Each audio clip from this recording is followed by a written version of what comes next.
ಅವರ ಒಂದು ಕೀರ್ತನೆಯನ್ನು ಹಾಡಲಿದ್ದಾರೆ.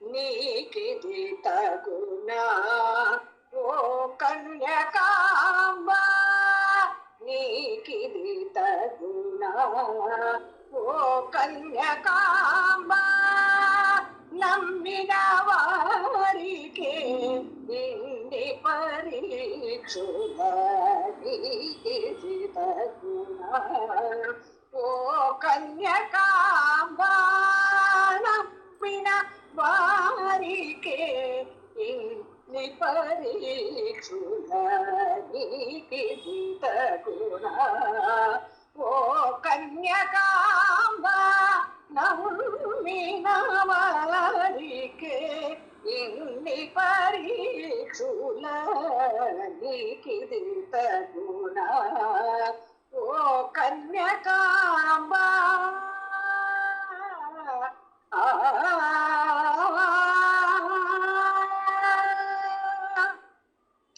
ప్రాణము పోసిన తల్లివి నీవే, భావరాగాలు కలుగించినది నీవే, ప్రాణము పోసిన తల్లివి నీవే,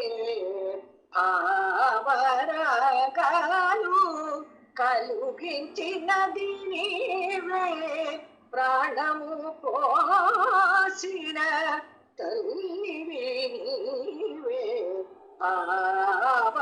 భావరాగాలు కలుగించినది నీవే, ప్రాణము పోసిన తల్లివి నీవే, భావరాగాలు కలుగించినది నీవే, కర్మల మర్మము తెలియక చేసి, కర్మల మర్మము తెలియక చేసి, సంకటములనిచ్చి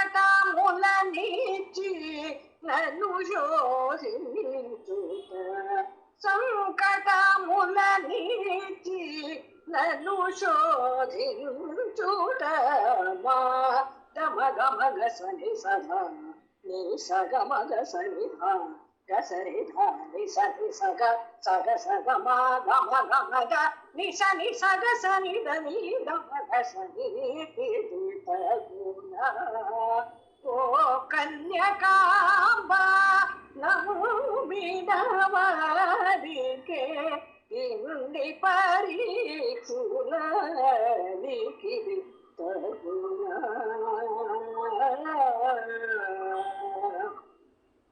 చంచల మనసిది వశము కానిది, సంచిత పాపాలు వెంటాడుచున్నవి, చంచల మనసిది వశము కానిది, సంచిత పాపాలు వెంటాడుచున్నవి,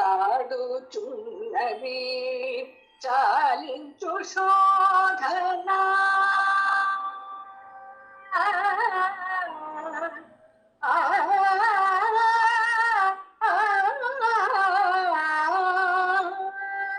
చాలించు శోధన, ఆలించు వేదన, చాలించు శోధన, ఆలించు వేదన, చాలించు శోధన, ఆలించు వేదన, నా తల్లివే కదా గీత సుధనుత, నా తల్లివే కదా గీత సుధనుత, మా దమ ಗಮ ಗಸರಿ ಸದಾ ನಿ ಸ ಗಮ ಗಸರಿ ಧ ಗಸರಿ ಧ ನಿ ಸ ಗ ಮ ಗಮ ಗಮ ದ ನಿ ಸ ಗ ಸರಿ ಗ ನಿ ಗಮ ಗಸರಿ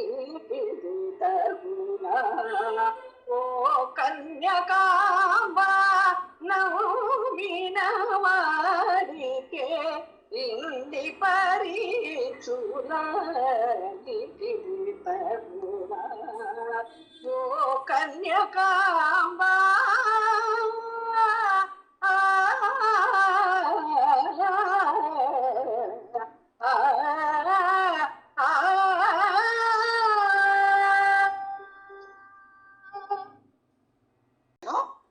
ಹೇಳ್ತಾನೆ, ಮರಣ ಆಯ್ತು ಅಂತ ಹೇಳ್ತಾನೆ, ಬಾಲಕನನ್ನ ಕರ್ಕೊಂಬ ಅಂತಾನು ಹೇಳ್ತಾನೆ, ಮತ್ತೆ ಪಾತಾಳ ಲೋಕ ದರ್ಶಿಸಿ ಅವನಿಗೂ ಕೂಡ ತುಂಬಾ ಸಂತೋಷ ಆಗುತ್ತೆ, ಸಾರ್ಥಕತೆ ಬರುತ್ತೆ. ಆ ಅನುಭವ ಸುಮ್ನೆ ಬರಲ್ಲಮ್ಮ. ಸಾರ್ಥಕತೆ ಅನ್ನೋದು ಶಬ್ದದಲ್ಲಿ ಕೇಳ್ಬೋದು ನಾವು. ಆ ಸಾರ್ಥಕತೆ ಅನ್ನೋ ಒಂದು ಅನುಭೂತಿ ಇದೆಯಲ್ಲ, ಅನುಭವ ಇದೆಯಲ್ಲ, ಅದು ಸುಮ್ನೆ ಬರೋದಿಕ್ಕೆ ಸಾಧ್ಯ ಆಗೋದಿಲ್ಲ. ಆ ಸಾರ್ಥಕತೆ ಆಗತ್ತೆ. ಧರ್ಮನಂದನಿಗೆ ಆ ಪಾತಾಳ ಲೋಕಕ್ಕೆ ಹೋಗಿದ್ದಕ್ಕೆ, ಆದಿಶೇಷನ ದರ್ಶನ ಮಾಡಿದ್ದಕ್ಕೆ ಒಂದು ಸಾರ್ಥಕ ಭಾವ ಉಂಟಾಗತ್ತೆ ಅಂತ ಅಂದ್ರೆ ಅವರ ಅಂತಃಕರಣದ ಜ್ಞಾನದ ಮಟ್ಟ ಹೇಗಿದ್ರೆ ಸಾರ್ಥಕತೆಯ ಭಾವ ಬರುತ್ತೆ. ಅದೇ ಜಾಗದಲ್ಲಿ ನಾವು ಹೋದ್ರೆ ನಾವು ಗಡಗಡ ನಡೀತೀವಿ ಹೊರತು ಸಾರ್ಥಕ್ಯ ಭಾವ ಬರುತ್ತಾನ? ಖಂಡಿತ. ಇದನ್ನೆಲ್ಲ ನಾವು ಅರ್ಥ ಮಾಡ್ಕೋಬೇಕು. ಅವ್ರ ಶಕ್ತಿ ಅರ್ಥ ಮಾಡ್ಕೋಬೇಕು. ನಾವು ಯಾವುದೇ ಮಹಾತ್ಮನ ಶಕ್ತಿ ಅರ್ಥ ಮಾಡ್ಕೋಬೇಕು ಅಂತಂತಂದ್ರೆ ಇದು ವಿಚಾರ ಮಾಡಿದಾಗ ನಮ್ಗೆ ಗೊತ್ತಾಗತ್ತೆ. ಆಯ್ತಾ? ಹಾಕೋರೆ ಇನ್ನು ಇಲ್ಲ. ಓದಿ ಸ್ವಲ್ಪ. ಪಾತಾಳವನ್ನು ಅವರಿಬ್ಬರೂ ಪ್ರವೇಶಿಸುತ್ತಿದ್ದಂತೆಯೇ ಕಣ್ಣುಗಳನ್ನು ಕೋರೈಸುವ ಕಾಂತಿಯು ಧರ್ಮನಂದನನ ಕಣ್ಣಿಗೆ ಬಿತ್ತು. ಆದಿಶೇಷನ ರತ್ನಮಯ ಭವನದೊಳಗೆ ಕಾಲಿಟ್ಟೊಡನೆ ಎದುರಿನಲ್ಲಿ ದಿವ್ಯಕಾಂತಿಮಯ ದೇಹಿಯಾದ ಸಹಸ್ರ ಪಣಿಯು ಸುಖಾಸೀನನಾಗಿದ್ದನು. ಸುತ್ತಲೂ ಐರಾವತ, ತಕ್ಷಕ, ಕರ್ಕೋಟಕ, ಧನಂಜಯ, ಶಂಖಚೂಡಾದಿ ಮಹಾನಾಗಗಳು ಸ್ತೋತ್ರ ಮಾಡುತ್ತಿದ್ದರು. ಸಾವಿರಾರು ನಾಗಕನ್ಯೆಯರು ನಿತ್ಯ ಸೇವಿಸುತ್ತಿದ್ದ ಆದಿಶೇಷನಿಗೆ ಅವನು ಸಾಷ್ಟಾಂಗ ನಮನಗಳನ್ನು ಸಲ್ಲಿಸಿದನು. ಚೆನ್ನಾಗಿದೆ ನೋಡಿ ಚಿತ್ರಣ. ಆ ಒಂದು ಲೋಕಕ್ಕೆ ಹೋದಾಗ ಆ ಒಂದು ಸಹಸ್ರ ಫಣಿ, ಅಷ್ಟೊಂದು ಹೆಡೆಗಳುಳ್ಳ ಹಾವು ಆ ಒಂದು ರಾಜಪೀಠದಲ್ಲಿ ಇರುವಂತದ್ದು, ಸುಖಾಸೀನ ಆಗಿರ್ತಕ್ಕಂಥದ್ದು. ಮತ್ತೆ ಒಳಗೆ ಹೋಗ್ತಾ ಇದ್ದಂಗೆ ಇವರೆಲ್ಲರೂ ಕೂಡ ದೇವತಾ ಶಕ್ತಿಗಳು. ಯಾರು? ಐರಾವತ, ತಕ್ಷಕ, ಕರ್ಕೋಟ, ಧನಂಜಯ, ಚೂಡಾದಿ ಮಹಾನಾಗಗಳು ಸ್ತೋತ್ರ ಮಾಡುತ್ತಿದ್ದರು ಅಂತ ಹೇಳ್ತಾ ಇದ್ದಾರೆ. ಅಂತ ಅಂದಾಗ ಆ ಒಂದು ಸರ್ಪ ದೇವತೆಗಳು ಅಂತ ಇವರನ್ನ ಕರೀತಾರೆ. ಸರ್ಪ ದೇವತೆ. ಅದಕ್ಕೆ ಎಲ್ಲಾ ನಾಗರ ಕಲ್ಲುಗಳಿಗೂ ಕೂಡ, ಎಲ್ಲಾ ನಾಗಪ್ಪಗಳು ಕೂಡ ನಮಸ್ಕಾರ ಮಾಡಲ್ಲ ತಿಳುವಳಿಕೆ ಇದ್ದವರು. ಯಾವ ಹಾವು ನೋಡಿದ್ರು ಅಯ್ಯೋ ನಾಗಪ್ಪ ಅಂತ ನಮಸ್ಕಾರ ಮಾಡ್ತಾರೆ ಎಲ್ಲಾರು. ಆತರ ಮಾಡೋದಿಲ್ಲ. ಅದು ಯಾವ್ದು ಅಂತ ತಿಳ್ಕೊಂತಾರೆ, ಗೊತ್ತಾಗುತ್ತೆ. ಅಕಸ್ಮಾತ್ ಮಾಡಿದ್ರು ತಪ್ಪಿಲ್ಲ ಬಿಡಿ. ಅದು ಆತ್ಮ ಸ್ವರೂಪ ಅಂತ ತಿಳ್ಕೊಂಡ್ರೆ ಅವಾಗೇನು ಅದು ಏನು ಅದು ಅಲ್ಲೂ ಒಂದು ಆತ್ಮದ ಒಂದು ಶಕ್ತಿನೇ, ಆ ಚೈತನ್ಯ ಶಕ್ತಿನೇ ಅಲ್ಲಿರೋದು. ಶಕ್ತಿ ತತ್ವದಲ್ಲಿ ನಮ್ಗೇನ್ ಬೇಜಾರಿಲ್ಲ. ನಾವು ನಮಸ್ಕಾರ ಮಾಡಿದ್ರು ತಪ್ಪೇನಿಲ್ಲ. ಹೇಳಿದ್ದು ಇದೆಲ್ಲ ಕೂಡ ದೇವತಾ ಶಕ್ತಿಗಳು ಅಂತ ಹೇಳದ್ನಲ್ಲ. ಆ ದೇವತಾ ಸಮೂಹ ಸರ್ಪ ಲೋಕದಲ್ಲಿ ಆ ಒಂದು ಸಹಸ್ರ ಫಣಿಯಾಗಿರ್ತಕ್ಕಂಥ ಅವನ ಮುಂದೆ ಇವರೆಲ್ಲರೂ ಕೂಡ ಶಂಖಚೂಡಾದಿ ಮಹಾನಾಗಗಳು ಸ್ತೋತ್ರ ಮಾಡುತ್ತಿದ್ದರು. ದೇವತಾ ಶಕ್ತಿಗಳು, ಸಾವಿರಾರು ನಾಗ ಕನ್ಯೆಯರು ನಿತ್ಯ ಸೇವಿಸುತ್ತಿದ್ದ ಆದಿಶೇಷನಿಗೆ ಅವನು ಸಾಷ್ಟಾಂಗ ನಮನಗಳನ್ನು ಸಲ್ಲಿಸಿದನು ಅಂತ ಇಲ್ಲಿ ಹೇಳ್ತಾ ಇದ್ದಾರೆ ಇವರು ಧರ್ಮನಂದನ. ಸಾಷ್ಟಾಂಗ ನಮಸ್ಕಾರಗಳನ್ನ ಅಂತಹ ಒಂದು ಏನಂತ ಹೇಳ್ತಾರೆ, ಮೊನ್ನೆ ನೋಡಿ ಮಾತಾಜಿವ್ರು ಏನ್ ಹೇಳಿದ್ರು ಗೊತ್ತಾ, ನನಗ್ ಜ್ಞಾಪಕ ಬಂತು. ಡೆಲ್ಲಿನಲ್ಲಿ ಮೊನ್ನೆ ಕಾರ್ಯಕ್ರಮ ಆಯ್ತಲ್ಲ, ಆವಾಗ ಎಷ್ಟು ಜನ 8-10 ಜನ ಒಟ್ಟಿಗೆ ಕುತ್ಕೊಂಡಿದ್ದು ಸಿಂಗರ್ಸ್. ಆವಾಗ ಹೇಳಿದ್ರು, ಇಷ್ಟು ಚೆನ್ನಾಗಿರ್ತಕ್ಕಂಥ ದೃಶ್ಯ ನಮಗ್ ಸಿಗುತ್ತೇನಮ್ಮ ಅಂತ ಅಂದ್ರು ಮಾತಾಜಿಯವರು. ಹಾಗೆ ಇಷ್ಟು ದಿವ್ಯವಾಗಿರ್ತಕ್ಕಂಥ ದೃಶ್ಯ ಎಷ್ಟು ಆನಂದ ಕೊಡುತ್ತೆ ಸಾಧಕಾತ್ಮನಿಗೆ, ಆ ದೃಷ್ಟಿ ಇರ್ತಕ್ಕಂಥವ್ರಿಗೆ. ಅದಕ್ಕೆ ಧರ್ಮನಂದನಿಗೆ ಅಷ್ಟೊಂದು ಸಂತೋಷ ಆಗೋದು. ಅಂತ ಒಂದು ದೃಶ್ಯವನ್ನ ನೋಡೋದಕ್ಕೂ ಪುಣ್ಯ ಮಾಡಿರ್ಬೇಕು. ಪುಣ್ಯ ಮಾಡಿರ್ಬೇಕು. ಹಾಗೆ ಸೇವಿಸುತ್ತಿದ್ದ ಆದಿಶೇಷನಿಗೆ ಅವನು ಸಾಷ್ಟಾಂಗ ನಮನಗಳನ್ನು ಸಲ್ಲಿಸಿದನು ಅಂತ ಹೇಳ್ತಾ ಇದ್ದಾರೆ. ಆಯ್ತಾ? ವೈಶ್ಯ ಯುವಕನಾದ ಧರ್ಮನಂದನನ ತ್ಯಾಗ, ಪರೋಪಕಾರ ಬುದ್ಧಿ, ಸತ್ಯಸಂಧತೆಗಳಿಗೆ ಮೆಚ್ಚಿ ಆದಿಶೇಷನು ಒಂದು ವರವನ್ನಿತ್ತರು. ಆಗ ಆ ಬಾಲಕನು, ಹೇ ಅನಂತ ಶಕ್ತಿ ತೇಜೋಮಯನಾದ ಆದಿಶೇಷ ಪ್ರಭುವೇ, ಅನಂತನೇ, ನನಗೆ ಯುಗ ಕಾಲಾದಿಗಳ ಜ್ಞಾನವನ್ನು, ಸೃಷ್ಟಿ ಕ್ರಮವನ್ನು, ಸೃಷ್ಟಿ ಕಾರಣವಾದ ಪರತತ್ವದ ಬಗ್ಗೆ ಜ್ಞಾನವನ್ನು ಮತ್ತು ನಮ್ಮ ವೈಶ್ಯ ವಂಶ ಚರಿತ್ರೆಯನ್ನು ತಿಳಿಸಿ ನನ್ನನ್ನು ಕೃತಾರ್ಥನನ್ನಾಗಿ ಮಾಡಬೇಕು ಮಹಾದೇವ. ಇದೇ ನನ್ನ ಸವಿನಯ ಪ್ರಾರ್ಥನೆ ಎಂದು ಭಕ್ತಿ ಪ್ರಪತ್ತಿಗಳಿಂದ ಕೇಳಿದನು. ನೋಡಿ, ಪ್ರಾರ್ಥನೆ ಎಷ್ಟು ಚೆನ್ನಾಗಿದೆ ನೋಡಿ, ಎಂಥ ದೊಡ್ಡ ಪ್ರಾರ್ಥನೆ. ಇಂಥ ಪ್ರಾರ್ಥನೆ ನಮಗ್ ಬರೋದೇ ಇಲ್ಲ. ನಮ್ ಪ್ರಾರ್ಥನೆಗಳೇ ಬೇರೆ ತರ ಇರುತ್ತೆ ಅಲ್ವಾ? ಎಷ್ಟು ಚೆನ್ನಾಗಿದೆ ನೋಡಿ. ಅಂತ ದೇವತಾ ಶಕ್ತಿಯ ದರ್ಶನ ಆಗಿದ ತಕ್ಷಣ ಹೇಳೋದು ಏನು, ಧರ್ಮನಂದನ ಏನ್ ಹೇಳೋದು, ತ್ಯಾಗ, ಪರೋಪಕಾರ ಬುದ್ಧಿ, ಸತ್ಯಸಂಧತೆಗೆ ಮೆಚ್ಚಿ ಆದಿಶೇಷ ವರ ಕೊಡ್ತಾನೆ. ಆಗ ಆ ಬಾಲಕ ಏನ್ ಕೇಳೋದು, ಆ ಪ್ರಭುವನ್ನ ವರ್ಣನೆ ಮಾಡುವಾಗ್ಲೇ ಕೂಡ ಸುಮ್ನೆ ನಾಗದೇವ ಹಂಗೆ ಹೇಳಲಿಲ್ಲ. ಅಷ್ಟಲ್ಲ, ಆ ಗುರುಗಳನ್ನ ನಾವು ಇದು ಇದ್ ಮಾಡ್ತೀವಲ್ವಾ, ಅಡ್ರೆಸ್ ಮಾಡ್ತೀವಲ್ವಾ, ಅವಾಗ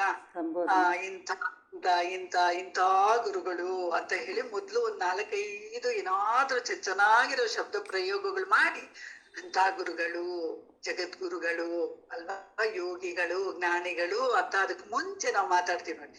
ಅದೇ ತರನೇ ಇಲ್ಲೇನಾಯ್ತು, ಅನಂತ ಶಕ್ತಿ ತೇಜೋಮಯನಾದ ಆದಿಶೇಷ ಪ್ರಭುವೇ, ನಿನ್ಗೆ ಎಷ್ಟೊಂದು ಶಕ್ತಿ ಇದೆ, ಅನಂತ ಶಕ್ತಿ ಇದೆ ನಿನಗೆ. ಅಂಥ ಒಂದು ತೇಜಸ್ಸಿನಿಂದ ಕೂಡಿರ್ತಕ್ಕಂಥ, ಅನಂತ ಶಕ್ತಿಯ ತೇಜಸ್ಸಿನಿಂದ ಕೂಡಿರ್ತಕ್ಕಂಥ ಆದಿಶೇಷ ಪ್ರಭುವೇ, ಹೇ ಪ್ರಭುವೇ ಅಂತ ಕರೆಯೋದು. ಅನಂತನೇ, ನನಗೆ ಯುಗ ಕಾಲಾದಿಗಳ ಜ್ಞಾನವನ್ನು, ಎಂಥ ಜ್ಞಾನ ಇದು, ಯುಗ ಕಾಲಾದಿಗಳ ಜ್ಞಾನ. ಇವಾಗ ಯುಗಾದಿ ಬಂತು, ಯುಗಾದಿಯ ಜ್ಞಾನ ಇದು. ಯಾವ್ದಿದು? ಯುಗ ಕಾಲಾದಿಗಳ ಜ್ಞಾನ ಅಂದ್ರೆ ಏನ್ ಗೊತ್ತಾ? ಯುಗಾದಿಯ ಜ್ಞಾನ ಇದು. ಯುಗಾದಿ ಅಂತ ಅಂದ್ರೆ ಯುಗಗಳ ಆದಿ ತತ್ವ ಯಾವ್ದಿದೆಯೋ ಆ ತತ್ವದ ಜ್ಞಾನ. ಯುಗದ ಆರಂಭ ಆಗಿರ್ತಕ್ಕಂಥ ಯುಗಾದಿ, ಯುಗದ ಆದಿ ಅಂತ ನಾವೇನ್ ಚಿಂತನೆ ಮಾಡ್ತೀವೋ ಆ ಕಾಲ ರೂಪಿ ಇಲ್ಲಿ ಹೇಳ್ತಾ ಇರೋದು. ಕಾಲ ಯಾವ ಯುಗದ ಕಾಲ, ಆ ಕಾಲದ ಜ್ಞಾನವನ್ನ, ಆ ಕಾಲದ ಜ್ಞಾನವನ್ನ ತಿಳಿಸು ಅಂತ ಹೇಳಿದ್ರೆ ಅದು ಎಂಥ ದೊಡ್ಡದಾಗಿರ್ತಕ್ಕಂಥ ಜ್ಞಾನ ಗೊತ್ತಾ? ಅಂತ ಜ್ಞಾನ. ಮತ್ತು ಸೃಷ್ಟಿಕ್ರಮ, ಮೊದಲು ಕಾಲ ಆದ ಮೇಲೆ ಸೃಷ್ಟಿಕ್ರಮ ಆಗತ್ತೆ ಅಲ್ವಾ? ಹಾಗೆ ಸೃಷ್ಟಿ ಕಾರಣವಾದ ಪರತತ್ವದ ಬಗ್ಗೆ ಜ್ಞಾನವನ್ನು ಮತ್ತು ನಮ್ಮ ವೈಶ್ಯ ವಂಶ, ಆ ವಂಶದಲ್ಲಿ ಹುಟ್ಟಿದ್ದಕ್ಕೆ ಒಂದು ನಮ್ಮ ಅನ್ನೋದಿರುತ್ತಲ್ಲ, ಇದೇನು ಸ್ವಾರ್ಥ ಅಲ್ಲ ಅಥವಾ ಜಾತಿ ಬುದ್ಧಿನೂ ಅಲ್ಲ, ಇದು ಅಭಿಮಾನ ಅಷ್ಟೇ. ನಮ್ಮ ವೈಶ್ಯ ವಂಶ ಚರಿತ್ರೆಯನ್ನ ತಿಳಿಸಿ ನನ್ನನ್ನು ಕೃತಾರ್ಥನನ್ನಾಗಿ ಮಾಡಬೇಕು. ಯಾಕೆ ಅಂತಂದ್ರೆ ನಮ್ ತಾತನವರೆಗೂ ಕತೆ ಗೊತ್ತಿರುತ್ತೆ, ವೃತ್ತಾಂತ ನಮ್ಗೇನ್ ಗೊತ್ತಿರುತ್ತೆ, ಅದಕ್ಕಿನ್ನ ಮೂರ್ ತಲೆಮಾರು ನಮ್ಗೇನ್ ಗೊತ್ತಿರುತ್ತೆ. ಹೌದಾ, ಇಂಥ ಪರಂಪರೆನೆಲ್ಲ ನಾವು ಹುಟ್ಟಿರೋದು ಅಂತ ನಮ್ಗೆ ಕೇಳದ್ಮೇಲೆ ಖುಷಿ ಆಗತ್ತೆ ಅಲ್ವಾ? ಅದೇ ರೀತಿನಲ್ಲಿ ಅದಕ್ಕೆ ಹೇಳ್ತಾರೆ, ನಮ್ಮ ವೈಶ್ಯ ವಂಶ ಚರಿತ್ರೆ ಏನಿದೆಯೋ ಅದನ್ನ ತಿಳಿಸಿ ನನ್ನನ್ನ ಕೃತಾರ್ಥನನ್ನಾಗಿ ಮಾಡಬೇಕು ಮಹಾದೇವ ಅಂತ ಪ್ರಾರ್ಥನೆಯನ್ನ ಮಾಡ್ಕೊಂತಾನೆ ಧರ್ಮನಂದನ. ಹರಿ ಓಂ. ತುಂಬ ಧನ್ಯವಾದಗಳು.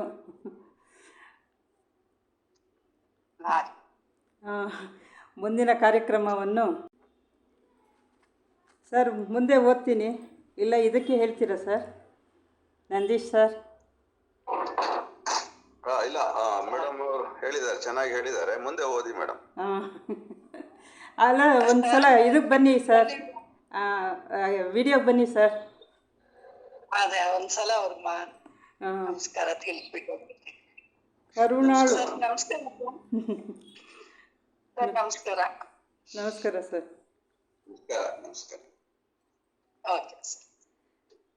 ಕರುಣಾಳುವಾದ ನಾಗರಾಜನಾದ ಅನಂತನು ಜ್ಞಾನಾಧಿಕಾರಿಯಾದ ಧರ್ಮನಂದನನಿಗೆ ಅವನು ಬೇಡಿದ ಜ್ಞಾನವನ್ನು ಕ್ರಮವಾಗಿ ಬೋಧಿಸಿದನು.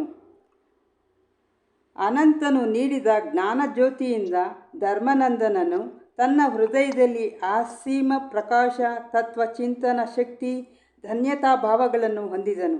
ನಾಗರಾಜನಿಂದ ಬೀಳ್ಕೊಂಡು ತನಗಾಗಿ ನಿರೀಕ್ಷಿಸುತ್ತಿದ್ದ ತನ್ನ ಗುರುವನ್ನೂ ಮಾತಾಪಿತೃಗಳನ್ನು ದರ್ಶಿಸಿ ಆನಂದ ಲಹರಿಗಳಲ್ಲಿ ಮಿಂದನು. ಪಾತಾಳದಲ್ಲಿ ನಡೆದದ್ದನ್ನು, ತಾನು ಪಡೆದದ್ದನ್ನು, ತಿಳಿದದ್ದನ್ನು ಎಲ್ಲರೊಡನೆ ಹಂಚಿಕೊಂಡನು. ಚೂಡಾಮಣಿ ದಂಪತಿಗಳಿಗಾದರೋ ತಮಗಾದ ಆನಂದಕ್ಕೆ ಹೃದಯವು ಸಾಲದೆಂದೆನಿಸಿತು. ಎಲ್ಲರ ಹೃದಯಗಳೂ ಹಗುರವಾಯಿತು. ಇಲ್ಲಿ ನಾಗಲೋಕ ಅನ್ನುವಂಥ ಒಂದು ಕಲ್ಪನೆ, ವಾಸುಕಿ, ರಜತಗಿರಿ ಇತ್ಯಾದಿ ಶಬ್ದಗಳೆಲ್ಲ ಬರ್ತವೆ. ಇದನ್ನ ನಾವು ನಮ್ಮ ಶರೀರದಲ್ಲಿ ಏನಾದ್ರೂ ಅನ್ವಯ ಮಾಡ್ಕೊಳ್ಳೋದಕ್ಕೆ ಸಾಧ್ಯವೇ ಅಂತ ನೋಡೋದಾದ್ರೆ, ರಜತಗಿರಿಯನ್ನ ನಮ್ಮ ಮೆದುಳು ಅಂತ ಹೇಳಿದ್ರೆ,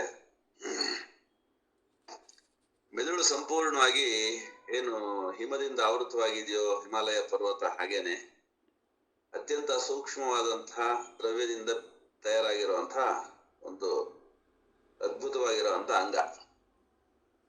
ಅಲ್ಲಿ ನಮ್ಮ ಶರೀರದ ಹಾಗೂ ಸೂಕ್ಷ್ಮ ಶರೀರದ ಹಾಗೂ ಕಾರಣ ಶರೀರದ ಕಾರಣಾತೀತ ಪರಬ್ರಹ್ಮದ ವ್ಯಾಪಾರಗಳೆಲ್ಲವೂ ನಡೆಯುವಂತ ಒಂದು ನೆಲೆ ಅದು ಮೆದುಳು. ಅದನ್ನ ರಜತಗಿರಿ ಅಂತ ಹೇಳಿ ಕರೆದಿರೋದು ಆ ಕಾರಣಕ್ಕಾಗೇನೆ. ಸಹಸ್ರದಳ ಕಮಲ ಅಂತ ಹೇಳಿ, ಸಹಸ್ರದಳ ಪದ್ಮ ಅಂತ ಹೇಳಿ ಅದನ್ನ ಆಧ್ಯಾತ್ಮಿಕ ಪರಿಭಾಷೆನೊಳಗಡೆಗೆ ಹೇಳುವಂಥದ್ದು ಉಂಟು. ಇನ್ನು ಅದನ್ನ ಶರೀರಕ್ಕೆ ಸಂಪರ್ಕಿಸುವಂಥದ್ದು ಏನಿದೆ, ಕಶೇರುಕ, ಬೆನ್ನುಹುರಿ, ಅದು ಮೂಲಕುಂಡಲಿನಿಯ ಹೆದ್ದಾರಿ, ಅದು ಹೈವೇ, ಅದು ಸುಷುಮ್ನ ಅಂತ ಏನ್ ಕರೀತಾರೆ, ಅದು ಆ ನಾಡಿ, ಅದು ಬೆನ್ನುಹುರಿಯಲ್ಲಿ ಪ್ರತಿಷ್ಠಿತವಾಗಿರುವಂಥದ್ದು ನಮ್ಗೆಲ್ಲ ಗೊತ್ತಿದೆ. ಅಲ್ಲಿಂದ ಕೆಳಗಡೆಗೆ ಇಳಿದು ಬರ್ತಾ ಬರ್ತಾ ಬರ್ತಾ ಲೋಕಗಳ ಅನಾವರಣ ಆಗ್ತಾ ಹೋಗುತ್ತೆ. ನಮ್ಗೆಲ್ಲ ಗೊತ್ತಿರೋ ಹಾಗೆ ಶರೀರದಲ್ಲಿ 14 ಲೋಕಗಳನ್ನ ನಮ್ಮ ಯೋಗ ಶಾಸ್ತ್ರಗಳು ಗುರುತಿಸಿದಾವೆ. ಮೂಲಾಧಾರದಿಂದ ಕೆಳಗಡೆಗೆ ಅಧೋ ಲೋಕಗಳು, ಮೇಲ್ಗಡೆಗೆ ಊರ್ಧ್ವ ಲೋಕಗಳು ಅಂತ ಹೇಳಿ.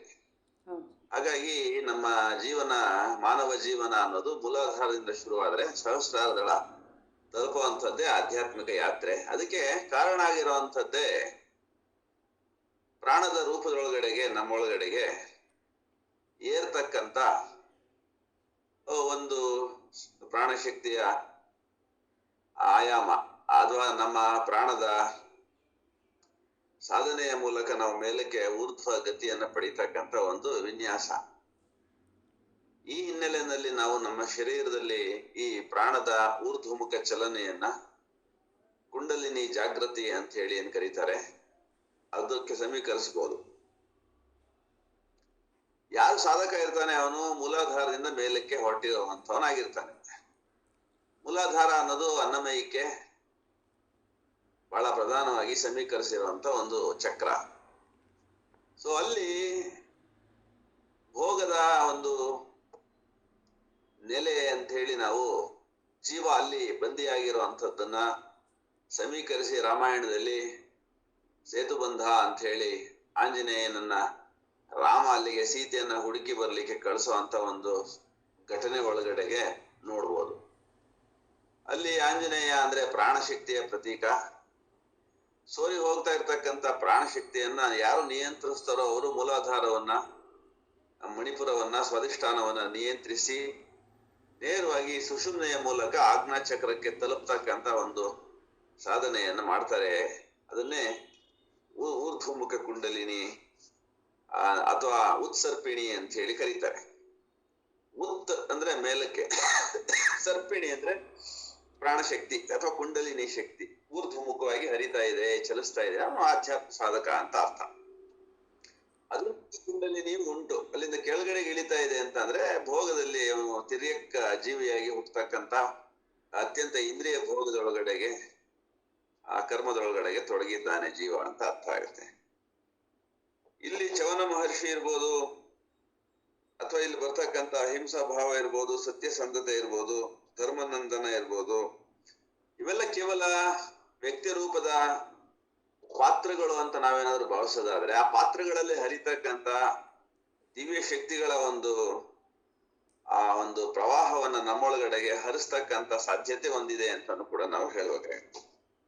ಯಾರು ಸತ್ಯದಲ್ಲಿ ನಿಷ್ಠರಾಗಿರ್ತಾರೋ, ಅಹಿಂಸೆಯಲ್ಲಿ ಪ್ರತಿಷ್ಠಿತರಾಗಿರ್ತಾರೋ, ಅವರೊಳಗಡೆಗೆ ಈ ಅನ್ನಮಯದಿಂದ ಮೇಲಕ್ಕೆ ಏರ್ತಕ್ಕಂಥದ್ದೊಂದು ಊರ್ಧ್ವಮುಖ ಪ್ರಾಣದ ಉತ್ಸರ್ಪಿಣಿ ಅನ್ನುವಂಥ ಒಂದು ಯೋಗ ಪ್ರಾರಂಭವಾಗತ್ತೆ.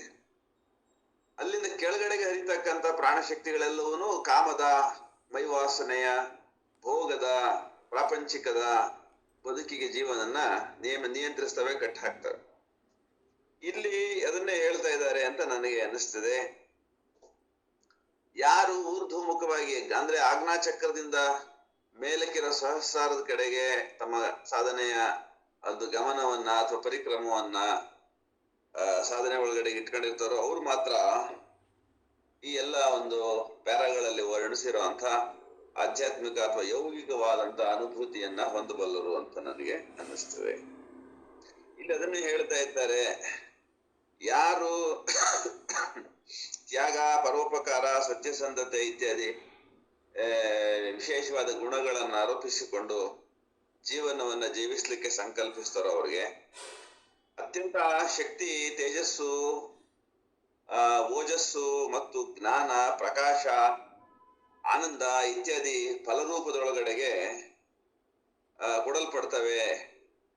ಅದನ್ನ ಆಶ್ರಯಿಸಿ, ಆ ಜ್ಞಾನವನ್ನ ಆಶ್ರಯಿಸಿ, ಆ ಬೆಳಕನ್ನ ಆಶ್ರಯಿಸಿ, ಆ ಸತ್ಯವನ್ನ ಅನುಭವಿಸಿ, ಈ ಸೃಷ್ಟಿಕ್ರಮ ಮತ್ತು ಅದರ ಹಿನ್ನೆಲೆಯಲ್ಲಿರ್ತಕ್ಕಂಥ ವಿಶ್ವಾತ್ಮಕವಾದ ಶಕ್ತಿಗಳನ್ನ ಅನುಸಂಧಾನ ಮಾಡಿ ಸೃಷ್ಟಿಯ ಕಾರಣ ಮತ್ತು ಉದ್ದೇಶವನ್ನ ಗ್ರಹಿಸಿ, ಈ ಅಪರಕ್ಕೆ ಪರತತ್ವದ ಒಂದು ಹಿನ್ನೆಲೆ ಇದೆ, ಒಂದು ಪ್ರೋತ್ಸಾಹ ಇದೆ, ಒಂದು ಒತ್ತಾಸೆ ಇದೆ ಅನ್ನೋದನ್ನ ಗ್ರಹಿಸ್ತಾನೋ ಸಾಧಕ, ಅವನು ಅಪರದಿಂದ ಪರದ ಕಡೆಗೆ ಆಕರ್ಷಿತನಾಗುವಂಥದ್ದು ಸಹಜ.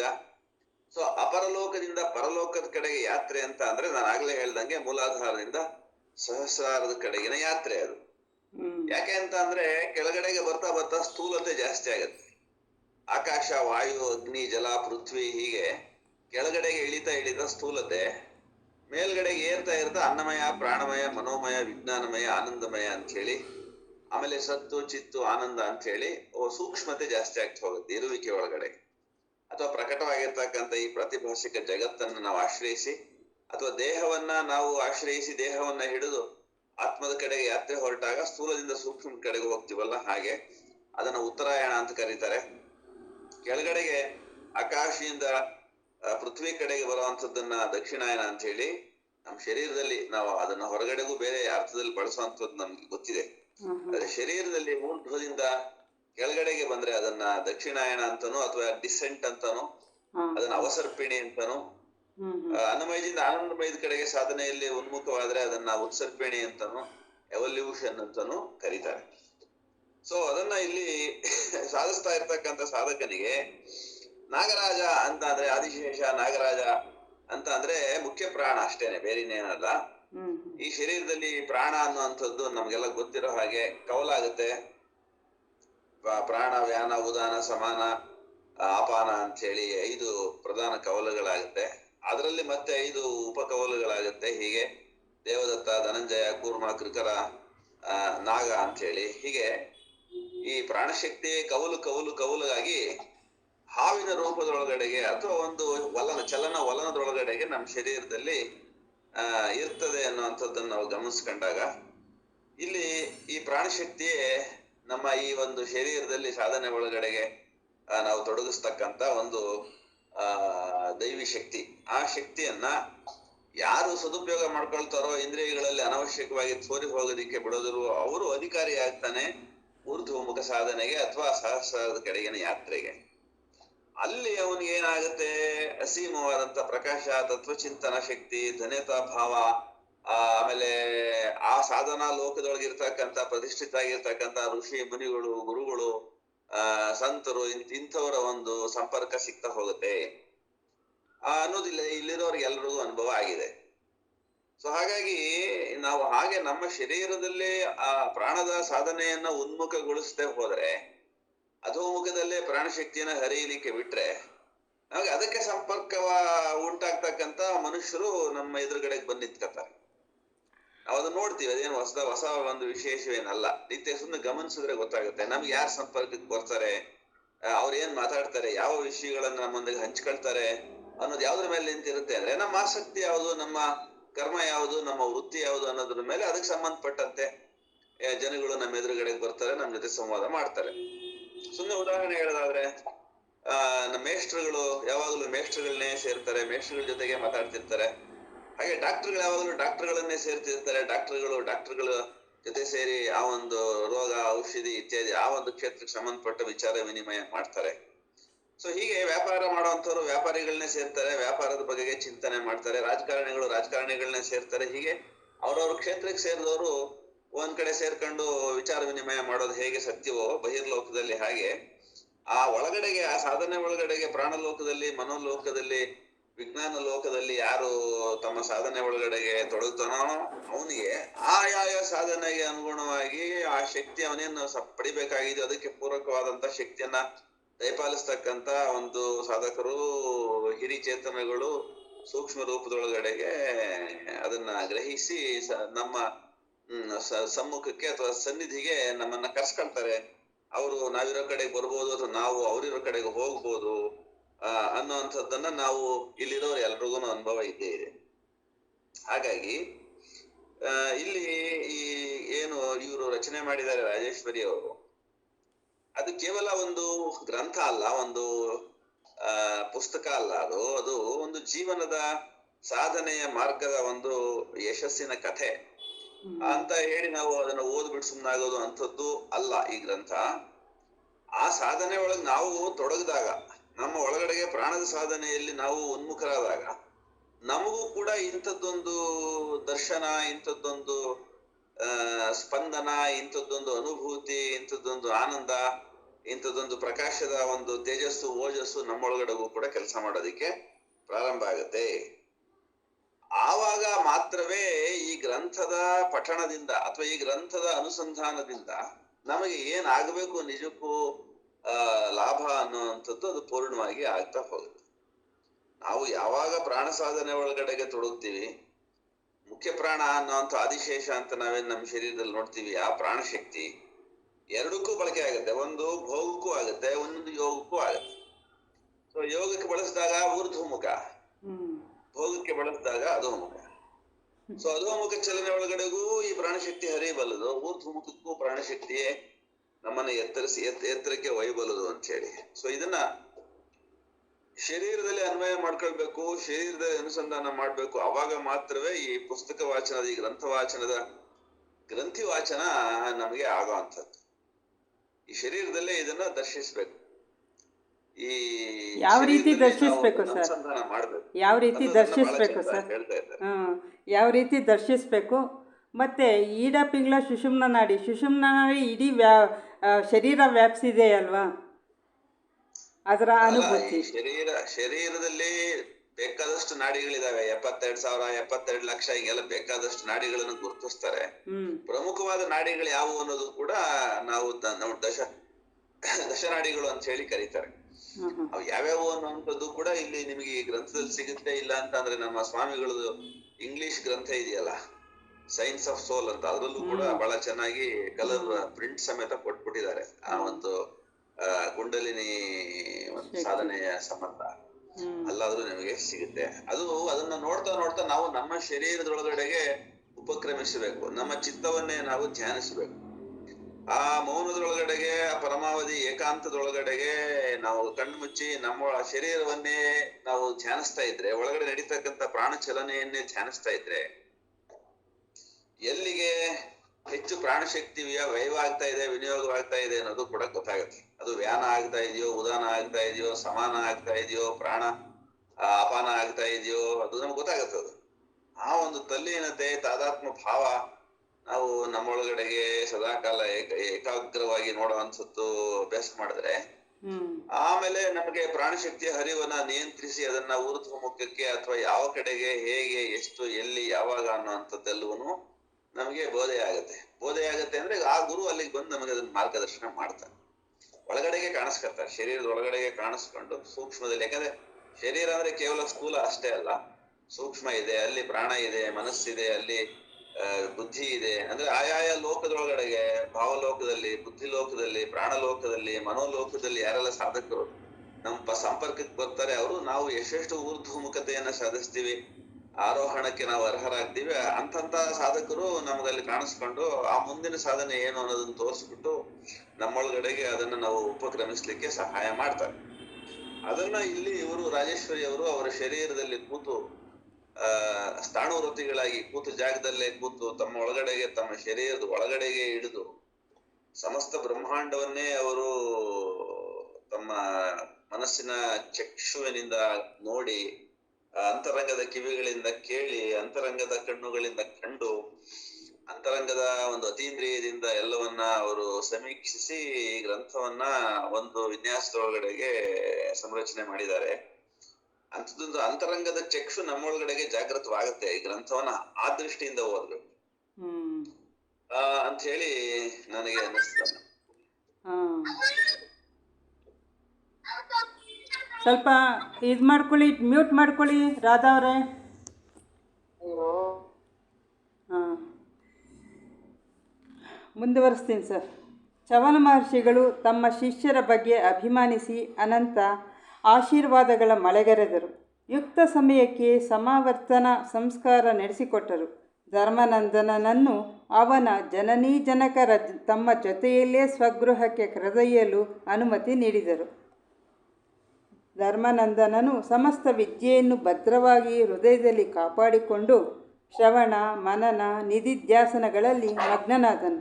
ತನ್ನ ಮಾತಾಪಿತೃಗಳ ಮನಕ್ಕೆ ಒಪ್ಪಿದ ಸುಶೀಲೆಯಾದ ಕನ್ಯಾಮಣಿಯನ್ನು ವಿವಾಹವಾಗಿ ತಾಯಿ ತಂದೆಗಳ ಸೇವೆ, ಗುರು ಬಾಂಧವರೊಡನೆ ಮೈತ್ರಿಭಾವ ಮತ್ತು ದೇಶಗಳಲ್ಲಿ ಆದರ್ಶ ವೈಶ್ಯಪುಂಗವನಾಗಿ ಜನಪ್ರೇಮಿಯಾಗಿ ಧರ್ಮನಿಧಿ ಎಂದು ಲೋಕದಲ್ಲಿ ಕೀರ್ತಿ ಪಡೆದು ಸುಖದಿಂದ ಬಾಳುತ್ತಿದ್ದನು.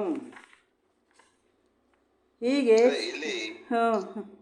ಸಮಸ್ತ ವಿದ್ಯೆಯನ್ನು ಹೃದಯದಲ್ಲಿ ಕಾಪಾಡಿಕೊಂಡು ಶ್ರವಣ ಮನನ ನಿಧಿಧ್ಯಾಸನಗಳಲ್ಲಿ ಮಗ್ನನಾದನು ಅನ್ನೋ ಸಾಲೆ ಹೇಳುತ್ತದೆ. ಇದು ಬಹಿರ್ಮುಖವಾದ ಸಾಧನೆ ಅಲ್ಲ.